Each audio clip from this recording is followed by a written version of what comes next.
As I was driving in to prepare for this program tonight, I was discussing just the possibility that it is indeed a rare opportunity that human beings have when they occupy the same space on this earth to meet one another and to really share vibrations and the good things and the bad things with one another. But what is even more outstanding is to meet a person who has done immeasurable, or shall we say profound things in their lifetime, and to be able to learn from that and to share that. And just quoting from something which was recently published, it says, overall I've had a very good life, a life of cotton and caviar, and the cotton years have made the caviar far more savory than it would have been had my early life been an easy one. And that's a quote from Alone with Me, 1976, published by Miss Eartha Kitt. And I'd like to thank you for being here with us tonight. You're welcome. And after rushing down here, it's truly a fascinating that you are here. Yes, I must say you drive very well. Well, that's not what I've been told. Thank you very much. You're here in town appearing at DB's Club, right? Yes. And how long has it been since you've done a tour like this and performed in the United States? I think last summer I did a show for the Theatre Guild, which was traveling across the country, a musical, but I only did a spot in the show. I only sang about maybe 5 songs in it. It was not my show. It was a show of the Theatre Guild. And before that, I was very spasmodically in America. I realize. I'll get back to that. But going back to that quote, how did you come by that? I mean, obviously that is a reflection of what happened in your life, and now at this age, you're able to measure all of those experiences. But I think I had been measuring them all my life, except that when you get to a certain point and you begin to realize what you have gone through, and you use it as an asset rather than a hindrance, that every moment of your life has been extremely interesting, and you have been in school all the time, and this is what I feel all the time, no matter what end of the world I'm in or what experiences I'm having. I'm quite aware that I am constantly in school, and I will only get my diploma according to what one feels is going to be on my tombstone. That would be my diploma. I wonder what would the tombstone of Eartha Kitt read like, especially considering that you've been referred to in many ways, some pleasant and more frequently some very derogatory. We were just talking about sometimes you've been called... I've been called just about everything I can mention derogatorily. But, it makes me sort of cry for 5 seconds, and then you be constructive about it for the rest of your life. I think that no matter what happens in your life, as you said, there have been some derogatory things that have happened to me, but nothing to me is derogatory. It depends on how I use it. I cannot tell other people or explain to other people why things are being said about me, or however they feel is their problem or their thing. And however I feel about myself is something else again.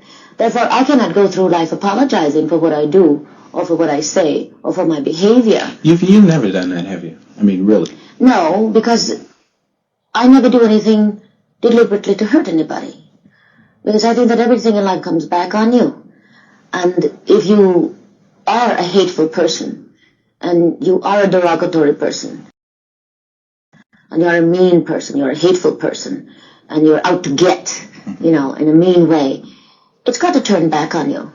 Therefore, no matter what I do, it's always with that, even though I may not know it at the time, it is that I never do anything to hurt anybody.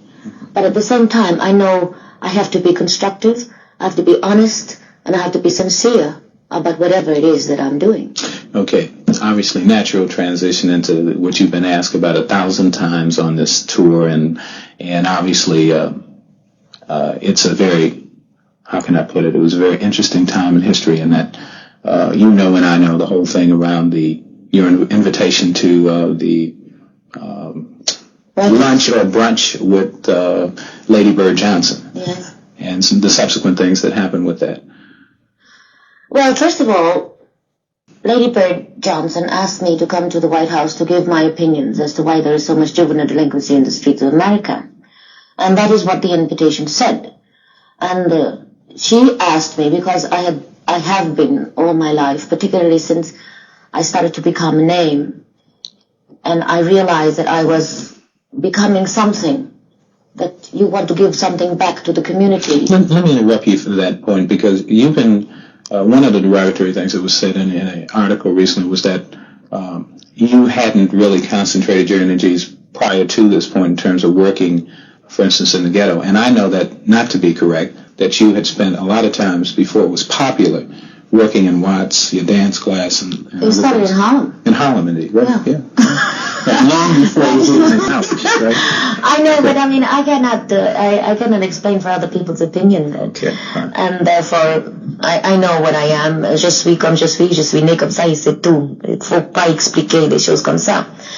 But at any rate, whatever I have done it because I felt I wanted to do it. Right. Not because it was a popular thing to do. And therefore, I did not publicize what I was doing. Because I was not doing it for commercial reasons.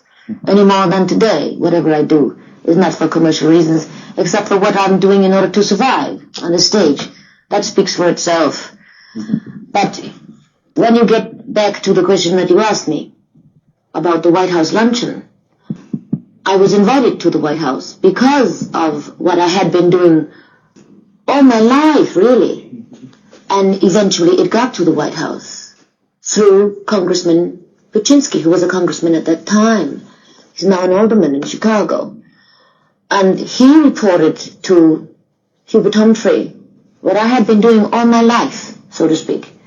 And the situation that really stimulated this request that I come to this luncheon was what I did in Washington, like helping a group of kids who are our kids of the ghetto fund themselves through government funding to do their own thing, that they could go out and get kids from the street to come into their unit and find jobs and become constructive citizens rather than quote-unquote derogatory citizens or derogatory human beings. And we got several areas of Washington cleaned up. Poverty areas that didn't have any hot water got hot water. Areas that didn't have pavement on the streets got paved. Areas that didn't have any recreational centers got recreational centers.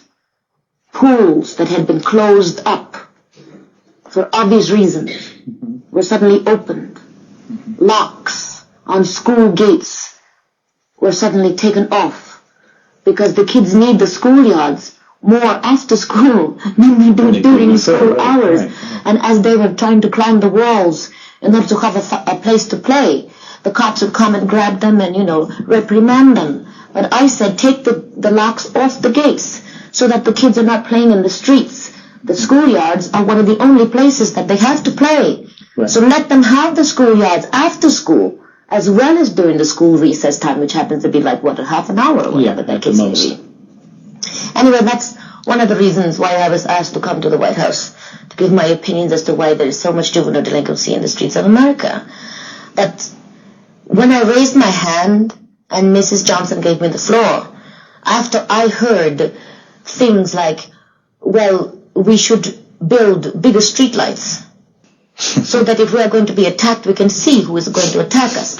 We should put flower pots on the windowsills of the poverty areas of America, so to cover it up, make it look pretty, And I asked Mrs. Johnson, don't you think that it would be better to get rid of the rats in Harlem, for instance, and then put the flower pots? You cannot cover up something by putting a Band-Aid on it. The rats you can have to knock find them the core. You have to find the core of the matter. And don't you think also that perhaps it might have something to do with our involvement in Vietnam?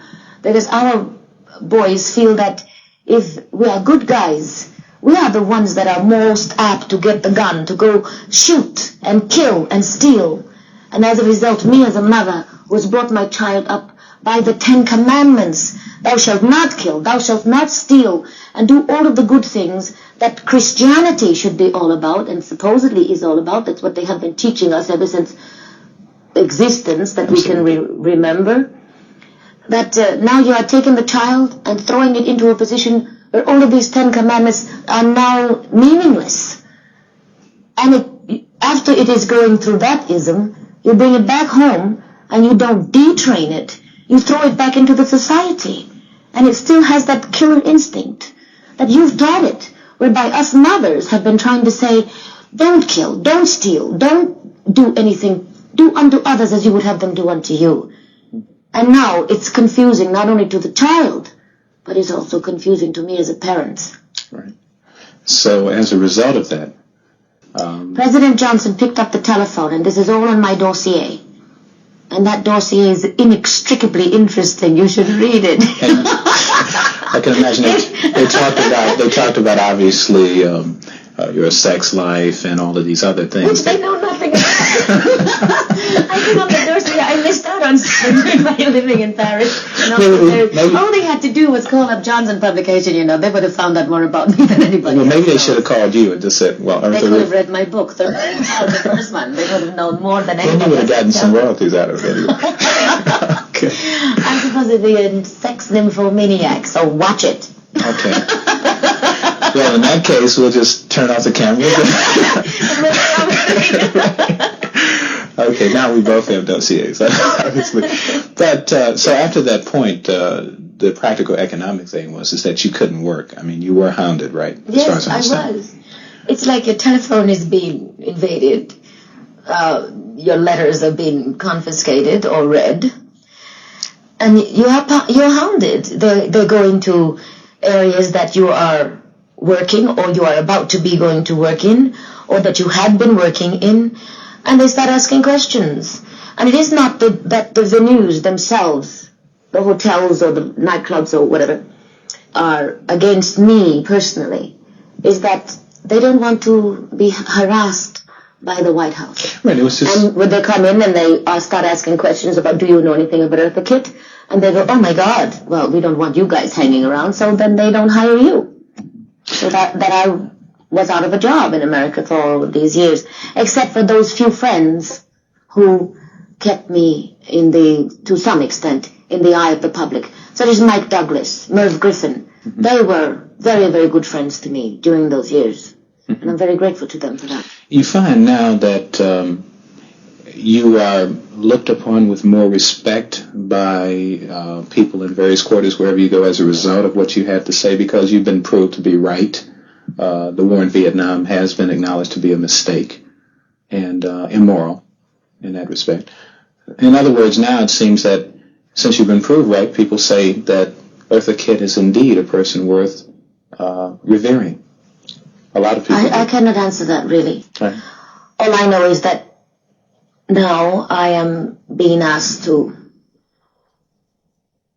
come back to America and work. But, it's like you can go back to Paul Robeson, too, right. and look at what they did to him. Right. And it is a shame, really, because even though I love this country, I think I've been in 104 countries in the world, and I always want to come home. But I want this country to fulfill its promises. Even going back to the seasons of 40 acres and a mule, we never got that. We never got the freedom. They only took the chains off. But they never allowed my soul to exercise itself like a decent human being, and that's what I'm fighting for all of us. I don't care who it is. I don't know too much what to say to that, and I wonder. You mentioned Paul Robeson, and I think about the same thing, is that now that we're around and we're able, some of us in the media, to give you an opportunity, a person like yourself who is sensitive and committed,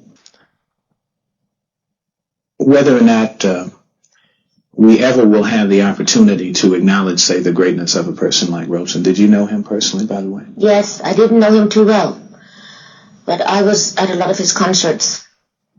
where people were throwing stones at him rather than recognizing what his spirit was all about.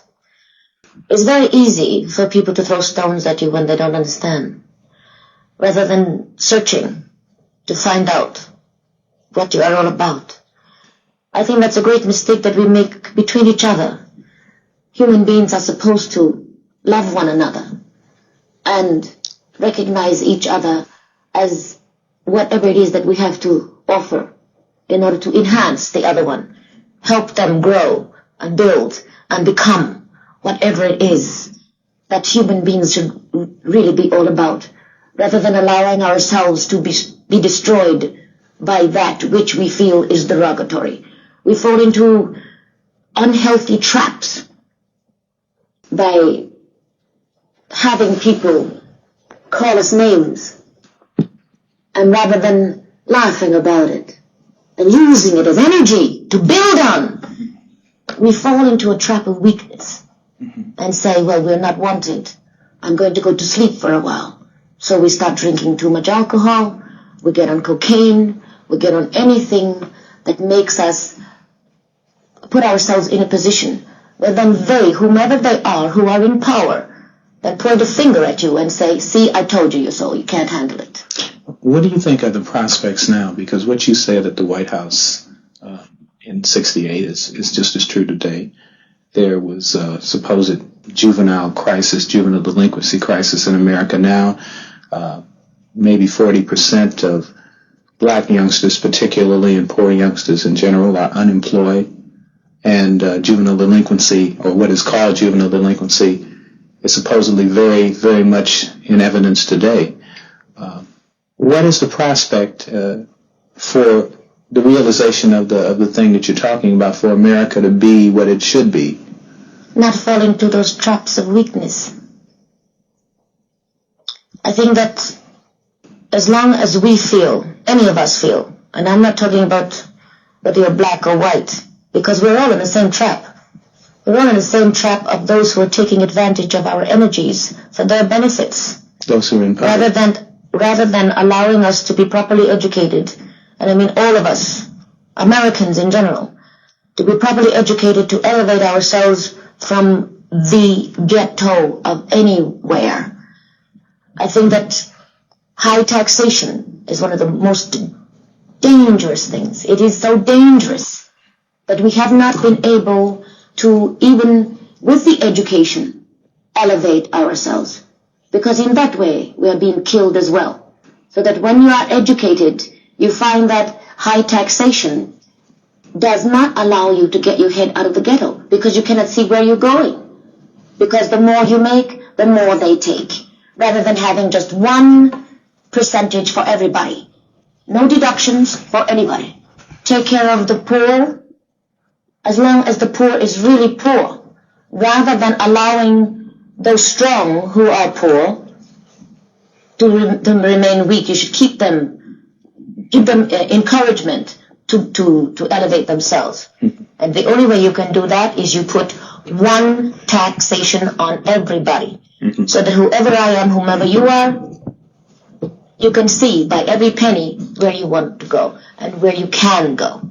Whether you want to be the highest educated person in the world, or whether you just want to make a lot of money and obtain material things, or if you want to just be what they call just a person who just makes enough money to get by. That should be the decision of the individual, not the government. This country is supposed to be run by the people, not by the government. But the people are not doing their job, because the people are allowing the government to take over and dictate to the people what they want the people to do, rather than the people doing the reverse. Now, when the people realize, you know, what happened? If this country really decided not to pay any taxes, what would happen? Obviously. Everybody would be prosperous, like the country said. This is a prosperous country. Right. There should be no poverty in this country. There should be nobody in this country who is ostracized because of his color, his religion, or the fact that he doesn't have the right kind of teeth. There should be no such thing. But you know, at the same time, I look at the Statue of Liberty, and what does that Statue of Liberty says?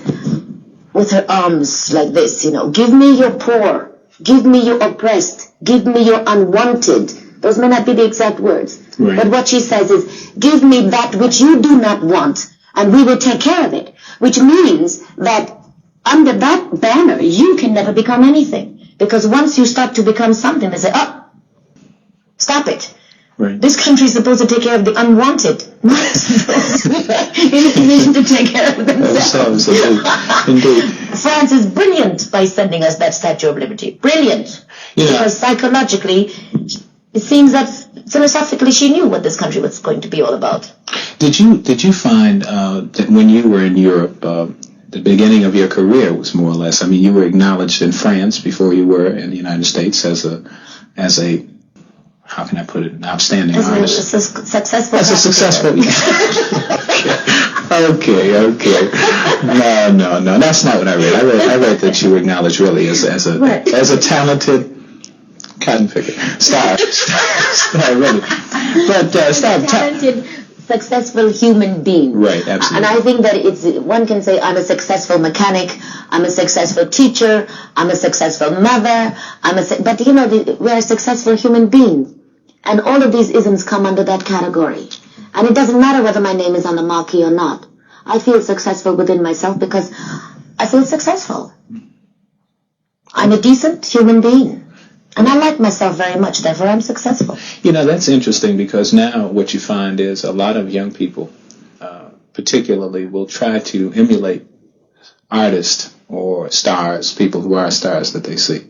And it's very infrequent that a person of your stature in the business and the entertainment business says the things that you've said.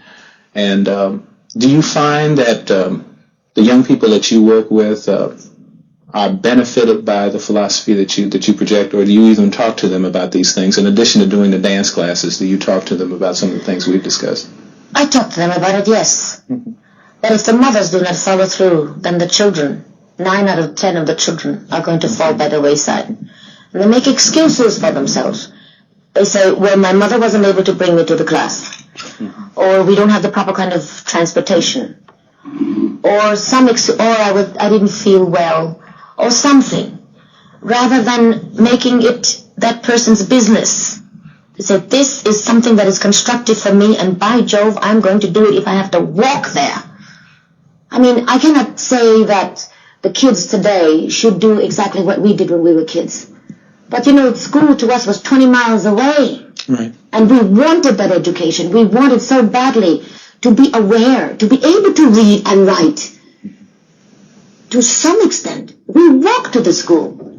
And even though I, as a kid, not being black, not being white, and being refused by the blacks and the whites, nobody wanted me because that's an ugly duckling. She's not black enough for us to accept her, and she's not white enough for them to accept her. I was reading something. But to me, I could laugh about it, because I set out I'm sure in the back of my head that said, okay, you don't want me, there are not enough Indians around to do anything about it. I'm going to prove to you that I'm worthwhile being here, doggone it. I heard that you mentioned about blacks and whites among, when you said you weren't wanted. And that was one of the kind of interesting things because I read that said that some people said that you were too white, at that time. Yeah, they called me Yellow Gal. Which gave my mother a very bad time. So even among ourselves, we obviously showed That's right. So whatever the blacks are going to say about me or whatever the whites are going to say about me, they have to handle it. Mm-hmm. That's their problem. Okay. Not mine. And I'm not going to make it my problem. How now do you... How now is your career looking? Obviously, a lot of the things that kept you from performing here a long time. Why don't you try some of this? What is it that? Carrot juice. Carrot juice. Oh, I love carrot juice. Absolutely. Yeah, thank you. Okay. Why didn't you bring this out earlier? Well, I didn't want to stop your pace. I realized that it was very difficult. And anyway, though, speaking of that, I obviously now your career is seemingly moving in a much more stable direction. I mean, you're going to be on Broadway in the near future, and you're performing at DB's this week. First of all, I don't understand the word stable because there's nothing in the world that is stable. Oh, okay. Except within yourself, that inner kind of spirit that always keeps you intact. Everything else outside of that is not stable.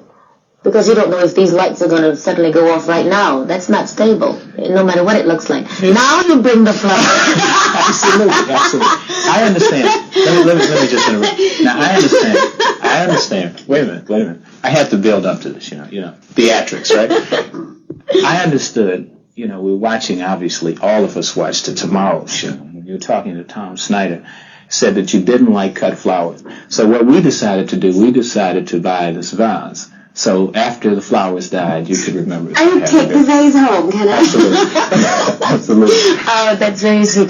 But somebody asked me the other day, it's somebody's writing some article for a newspaper or a magazine, and he said, can I have your opinion as to why colored people are always late? And I said, because we don't live by the clock. We live by the sense of life. And this is it. All right. Okay. You prove my point. Okay, absolutely. We understand that in television. Everybody that tells us we deal with time, then they got to understand that black television is that. Anyway. We deal with the clock of life. What does your show, your new show, contain? The thing that they can expect to see at DB's when everybody goes out? Just a little bit of. I can't explain that. You've just come to see Eartha Kitt, and whatever you find, that's going to be it. That's it. Whatever you see. Indeed. I mentioned, I was talking to you in the car as I came along, and just a few words about that. You've met Indira Gandhi, and you met Albert Einstein before he died. Yeah. You mentioned to me one particular reason why you wanted to meet that person. I alluded to it earlier about being in the same space and time. What did you find when you met Albert Einstein? That's just, as probably one of the most outstanding human beings that has been around, let alone even going into supposedly his brilliance and that kind of thing. What did I find when I met him? He had a sense of timing, which may be very difficult for me to explain because I can't really. Mm-hmm. His sense of timing had to do with the kind of vibrations and meeting of a person that came into his world. And his sense of timing was perfect. Because he could vibrate, giving this vibration, receiving it back, utilizing it, calculating it, and give it back again, and let the other person handle it. So it was a marvelous mathematical, if you want to think of it in those terms, it was a marvelous mathematical, energetic, vibrating feeling that we were both using our computing machines in order to feel each other to the best of our ability, get as much energy out of that person as is possible, use it and give it back. And that's what the theory of relativity is all about. With that, I'd like to say... In essence, of course. With that, I'd like to say that it's been, I don't know how you say it's been great, and all of those other cliches and everything, but I guess I have to say something, I don't know, I'm trying to think of something profound, but nothing comes profound. You're trying to get rid of me. But to say, no, seriously, in all seriousness, I do think that that you do represent probably one of the best human beings at our particular time in space and history, and I'm glad that we had an opportunity to talk to you. I'm glad that everybody had a chance to see you. And that's not patronizing, that's not anything but say it's not apologizing for being late. Just saying thank you for being here. You're quite welcome. Okay. And thank you.